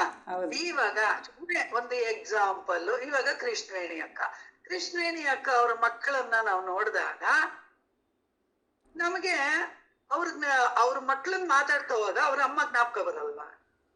ಬಂದೇ ಬರ್ತಾ ಇರ್ತಾನೆ. ಅದೇ ರೀತಿ ಸಹಜ. ಯಾವುದೇ ದೇವತಾ ಶಕ್ತಿಗಳನ್ನ ನಾವು ಆರಾಧನೆ ಮಾಡಿದ್ರು ಕೂಡ ಆ ಎಲ್ಲಾ ದೇವತೆಗಳಿಗೆ ಪಿತೃ ಸಮಾನರಾದ ಪರಬ್ರಹ್ಮ ಹ್ಮ್ ದೇವ ಎಲ್ಲ ಮಾತಾ ಪಿತೃ ಎಲ್ಲ ಪರಬ್ರಹ್ಮವೇ. ಆ ಶಕ್ತಿಯಿಂದನೇ ಎಲ್ಲಾ ದೇವತೆಗಳು ಕೂಡ ನಮಗೆ ವರವನ್ನ ಪ್ರಸಾದಿಸ್ತಾ ಇರೋದು. ಇವಾಗ ಆ ದೋಷ ಇದ್ದಾಗ, ಸರ್ಪ ದೋಷಗಳಿದ್ದಾಗ ನೀನು ಸರ್ಪವನ್ನೇ ಆರಾಧಿಸಬೇಕು ಅಲ್ವಾ. ಇವಾಗ ನಾವು ಏನೋ ನಿಮಗ್ ತೊಂದರೆ ಕೊಟ್ಟು ನಿಮ್ದು ಬೇಜಾರ್ ಮಾಡಿದ್ದು ನಿಮ್ಗೇನಾರ ಕೋಪ ಬಂದಿದ್ರೆ ನಾವು ನಿಮ್ಮನ್ನೇ ಪ್ರೀತಿಸ್ಬೇಕು. ಕ್ಷಮಿಸಿ ಅಂತ ನಿಮ್ಮ ಹತ್ರನೇ ಕೇಳ್ಬೇಕು. ನಿಮಗ್ ನಾವು ಬೇಜಾರ್ ಮಾಡಿದ್ರೆ ಹ್ಮ್ ನಾವ್ ನಿಮ್ಮನ್ನೇ ಬಂದು ಕ್ಷಮೆ ಕೇಳ್ಬೇಕು. ಅಯ್ಯೋ ಸಾರಿ ಅಮ್ಮ, ನನಗ್ ಗೊತ್ತಾಗ್ಲಿಲ್ಲ, ಹಂಗಾಯ್ತೋ ಹಿಂಗಾಯ್ತೋ ನಾವು ಕೇಳ್ಕೊತೀವಿ. ಅದೇ ರೀತಿ ಯಾವುದೇ ಒಂದು ಪಾಪ ಕರ್ಮದ ಫಲದ ದೇವತೆಗಳು ಯಾರು ಇರ್ತಾರೋ ಅದಕ್ಕೆ ಸಂಬಂಧಪಟ್ಟ ಕರ್ಮಗಳನ್ನ ನಾವು ಮಾಡಿದ್ದಾಗ ಆಯಾ ದೇವತೆಗಳ ಹತ್ರನೇ ಕ್ಷಮೆ ಕೇಳೋದು, ಪೂಜೆ ಮಾಡೋದು. ಯಾಕೆ ಅಂದ್ರೆ ಕೋಪ ಎಲ್ಲ ಕಮ್ಮಿ ಆಗಿ ನಮ್ಮ ಮೇಲೆ ಕರುಣ ಭಾವ ಬರ್ಲಿ, ಪ್ರೇಮ ಭಾವ ಬರ್ಲಿ. ಆ ಒಂದು ಪ್ರೇಮವೇ ಆ ದೇವತೆಗಳು ಪ್ರಸನ್ನಗೊಂಡಾಗ ಆ ಪ್ರೇಮ ಶಕ್ತಿಯೇನೆ ನಮ್ಗೆ ಆಶೀರ್ವಾದ. ಶಾಂತವಾದ್ರಪ್ಪ ನಮ್ ವಿಷಯದಲ್ಲಿ ಅಂದ್ರೆ ನಮ್ಗೆ ಸಮಾಧಾನ ಆಗಲ್ವಾ? ಹ್ಮ್ ಆಗಲ್ವಾ? ಹಾಗೆ ಆದ್ರೆ ಈಗ ನಾವು ಆವಾಗ ಆ ಪರಬ್ರಹ್ಮನ ಜ್ಞಾನವನ್ನ ನೀನ್ ಇಟ್ಕೊಂಡು ಇಡೀ ಜಗತ್ತಿನಲ್ಲಿ ಯಾವ ದೇವಸ್ಥಾನಕ್ಕೆ ಹೋದ್ರು, ಯಾವ ದೇವತೆಗಳಿಗೆ ನಮಸ್ಕಾರ ಮಾಡಿದ್ರು ಕೂಡ ಅದು ತಲುಪೋದು ಪರಬ್ರಹ್ಮನಿಗೆ ಅಂತ ನಮಗ್ ಗೊತ್ತಿರ್ಬೇಕು. ನಾಮರೂಪ ಆಕಾರಗಳು ಬೇರೆ ಅಷ್ಟೇ, ನಾಮರೂಪ ಆಕಾರಗಳು ಬೇರೆ ಅಷ್ಟೇ. ಹೇಗೆ ಮನುಷ್ಯರು ಕೂಡ ಎಲ್ಲರೂ ಆತ್ಮ ಸ್ವರೂಪಿಗಳೇ, ನಾಮರೂಪ ಆಕಾರಗಳು ಬೇರೆ ಅಂತ ಹೇಗೆ ನಾವು ಈ ಆಧ್ಯಾತ್ಮದಲ್ಲಿ ಆ ಜ್ಞಾನವನ್ನ ನಾವು ಪಡ್ಕೊಂತೀವೋ ದೇವತಾ ಶಕ್ತಿಗಳಲ್ಲೂ ಅದೇನೆ. ಆ ರೀತಿ ನೋಡಿ, ಆದಿಶೇಷನಿಗೆ ಅದಿತ್ತು ಏನಂತ, ಆ ಒಂದು ದಿವ್ಯ ದೃಷ್ಟಿ ಇತ್ತು. ಕಿರಾತಕನ ಮರಣವನ್ನು ಅರಿತು ಆದಿಶೇಷನು ಬಾಲಕನನ್ನು, ಆ ಪವರ್ ಇಲ್ದೇ ಇದ್ರೆ ಕೂತಿರೋ ಜಾಗದಲ್ಲಿ ನೋಡಕ್ ಬರುತ್ತಾ ಯಾರಿಗಾದ್ರು? ಇಲ್ಲ, ಆಗಲ್ಲ. ಆ ಸಾಧನ ಶಕ್ತಿ, ಆಂತರಿಕ ಶಕ್ತಿ, ಆ ಪ್ರಜ್ಞಾಶಕ್ತಿ, ಏನೋ ಒಂದು ತಪೋಶಕ್ತಿ ಅದಿದ್ರೇನೆ ಅಲ್ವಾ ದಿವ್ಯ ದೃಷ್ಟಿ ಮನುಷ್ಯನಿಗೆ ಬರೋದಕ್ಕೆ ಸಾಧ್ಯ. ಋಷಿಗಳಲ್ಲಿ ನಾವು ಎಷ್ಟೊಂದ್ಸಲ ನೋಡಲ್ವಾ, ನಾವು ಸಿನಿಮಾಗಳಲ್ಲಿ ನೋಡ್ತೀವಿ. ಅದು ಅವರು ಕೂಡ ಸುಮ್ನೆ ಸಿನಿಮಾ ತೆಗಿಯಕ್ಕಾಗಲ್ಲ. ಅದೆಲ್ಲ ಕೂಡ ಪರಿಶೀಲಿಸಿ ಹೌದು. ಅದು ಕರೆಕ್ಟ್ ಆಗಿ ಒಪ್ಪುತ್ತಾ, ಸರಿನಾ, ಇದು ನಾನು ಪ್ರಪಂಚಕ್ಕೆ ಪ್ರೆಸೆಂಟ್ ಮಾಡ್ತೀನಿ ಸಿನಿಮಾ ರೂಪದಲ್ಲಿ ಅಂತ ಋಷಿಗಳದು ರಾಮಾಯಣ, ಮಹಾಭಾರತ, ಭಕ್ತರದು ಎಲ್ಲ ಕಥೆಗಳನ್ನ ನಮಗ್ ಸಿನಿಮಾ ರೂಪದಲ್ಲಿ ಪ್ರೆಸೆಂಟ್ ಮಾಡಿದಾಗ ನಾವು ನೋಡಿರ್ತೀವಿ. ದಿವ್ಯ ದೃಷ್ಟಿ ಅಂದ್ರೆ ಅವರು ಮನಸ್ಸು ಬುದ್ಧಿಗೆ ಅತೀತವಾಗಿರ್ತಕ್ಕಂಥ ಒಂದು ಸ್ಥಿತಿನಲ್ಲಿ ಅದನ್ನ ಕಂಡುಕೊಳ್ತಾರೆ. ಇದಕ್ಕೆಂದ್ರೆ ದಿವ್ಯ ದೃಷ್ಟಿ ಅನ್ನೋದು ಮನಸ್ಸು ಬುದ್ಧಿಗೆ ಇಟ್ಕೊಂತದ್ದಲ್ಲ, ಹೌದು. ಕೊಂಡ್ಕೊತಾರೆ ಅದು. ಆ ರೀತಿ ಕೂಡ ಎಷ್ಟೋ ಋಷಿಗಳನ್ನ ನಾವು ನೋಡಿದೀನಿ, ಕಥಾಭಾಗದಲ್ಲಿ ನೋಡಿದೀವಿ. ಎಷ್ಟೋ ಋಷಿಗಳ್ದು ಹೇಳಲ್ವಾ, ಅವರು ದಿವ್ಯ ದೃಷ್ಟಿಯಿಂದ ಕಂಡುಕೊಂಡ್ರಂತೆ ಅಂತ ಹೇಳ್ತೀವಲ್ಲ. ಅದೇ ರೀತಿ ಆದಿಶೇಷಂದು ಕೂಡ